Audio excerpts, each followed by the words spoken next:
Airplanes are also an example of relative motion, since they fly relative to the air, but they take off and land on the ground. In order to see how this works, let's first consider how airplanes fly. They fly by basically having air flow over the wing to generate lift. The air must flow at a certain speed over the wing in order to generate enough lift to counteract gravity. So, in one sense, the motion of the plane relative to the air is in fact the most important velocity because that determines whether or not the plane can stay aloft. In addition, planes move forward by having the propeller essentially push air backward, then the air will push the plane forward, and it will push the plane forward in a direction along its fuselage. So the velocity of the plane relative to the air, just like the velocity of the boat relative to the water, is along the body of the object. So it's along the length of the fuselage. So this red arrow will show the direction that the plane will move relative to the air. And in fact, this is where the plane would end up if the air were still. However, in general, the air will not be still. There will be some wind, and the wind will be blowing in some direction, say for an example in the direction of these blue arrows, and that will blow, if you will, the plane off course and have it end up over here because we have to add the velocity of the plane relative to the air to the velocity of the air relative to the ground to get the resulting motion of the plane relative to the ground. This triangle represents the same equation that we used for boats. And what we're going to do is basically represent this motion using a triangle. Now, the odd thing about using airplanes is that one of the frames of reference will be the air. And the air is invisible, and it's kind of hard to figure out why is that a frame of reference. One way to picture the air as a frame of reference is to consider, for an example, a balloon freely floating in the air. It will move exactly as the air moves, and it will allow us to see how the air moves. And we can then attach, if you will, an XYZ coordinate system onto the balloon and make that our frame of reference relative to the air. Our frame of reference relative to the ground could just be an XYZ axis attached, for an example, to the airport where the plane took off from. And what this triangle does is represent how the plane moves relative to the air to how it moves relative to the ground. Relative to the ground, the plane will be moving, in this case, basically due east, but the plane will actually be aimed in a slightly different direction because of the wind.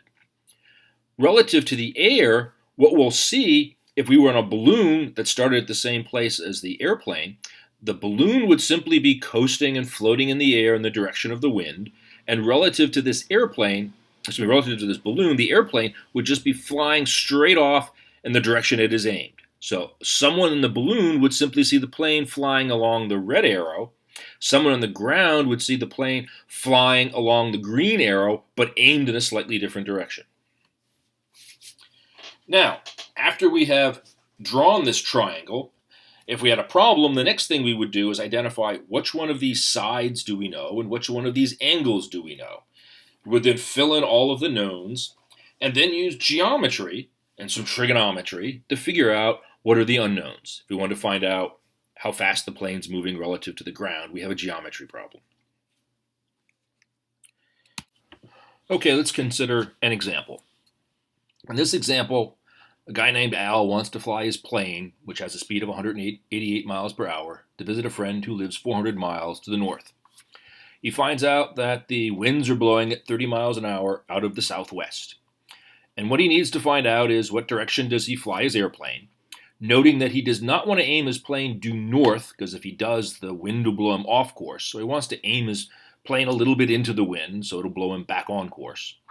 He needs to find his ground speed in order to find out when he arrives at his destination.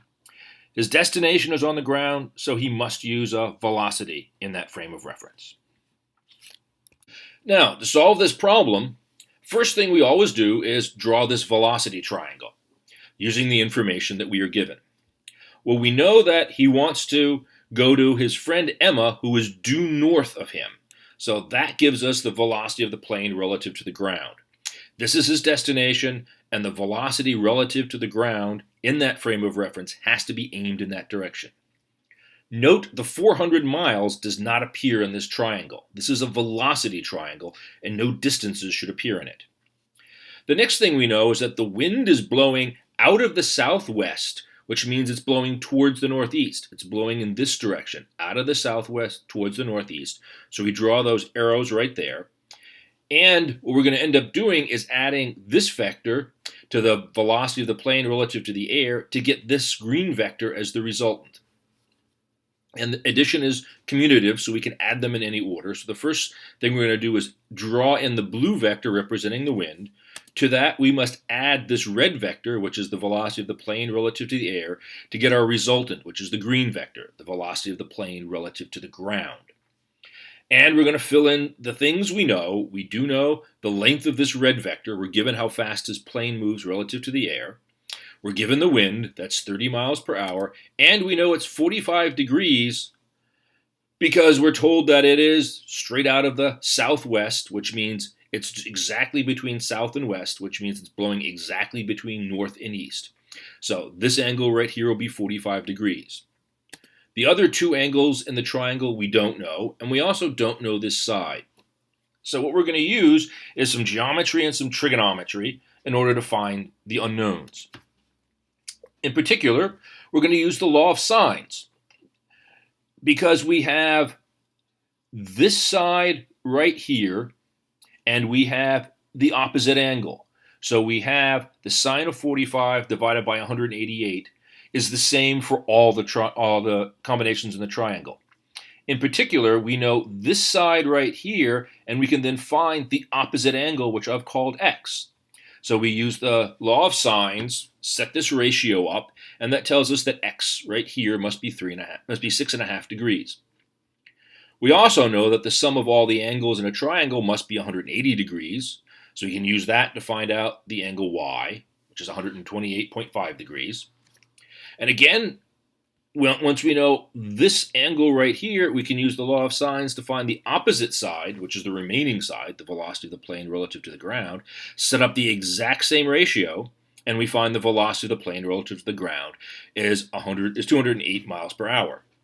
We use this velocity right here to find when we arrive, so we take the 400 miles, divide it by this speed, and we get the time is a little bit less than 2 hours. Now the direction will be the direction for this red vector. What we can do is just take the red vector and extend it, and this is the direction the plane's flying in, and this would be one way to describe the direction. Namely, we're not going due north, we're going 6.5 degrees to the western side of north. So our direction for the plane is 6.5 degrees west of north. So those are our two answers. We will arrive in a little less than 2 hours, and Al must aim his plane 6.5 degrees west of north, and he'll be flying like this, aimed a little bit west while the plane actually moves up in this direction towards Emma. This distance right here would be the 400 miles. That does not appear in the triangle. So now what I want you to do is follow the same procedure to solve a second example. And here we have Snoopy flying his Sopwith Camel biplane, 150 miles due east, so he can tangle with the Red Baron. The Sopwith Camel has a speed of about 112 miles per hour. Snoopy checks and finds out the winds are blowing out of the north, which means towards the south, at 35 miles an hour. From that information, I want you to find direction he must aim his plane to reach his destination, and when does he arrive. Enter your answers into the little box that will appear, and then we'll show you the answer. To solve this problem, again, we draw the velocity triangle right here. This right here is the green vector that shows us where he wants to go. He wants to go due east. So the resultant must point due east. The wind is blowing out of the north towards the south, and that is this direction right here at 35 miles an hour. This is the direction he's actually going to fly his airplane, which is the hypotenuse, it turns out, of a right triangle. So here the geometry is much simpler. So we can use Pythagoras to find this side. We can then use simple trigonometry to get the two angles. And we find that he ends up flying 106 miles per hour relative to the ground. We divide that into the 150 miles and find out that he will arrive, in fact, about an hour and 25 minutes. This red vector right here is the direction he aims his plane, which is the angle x, and that's 18.2 degrees north of east.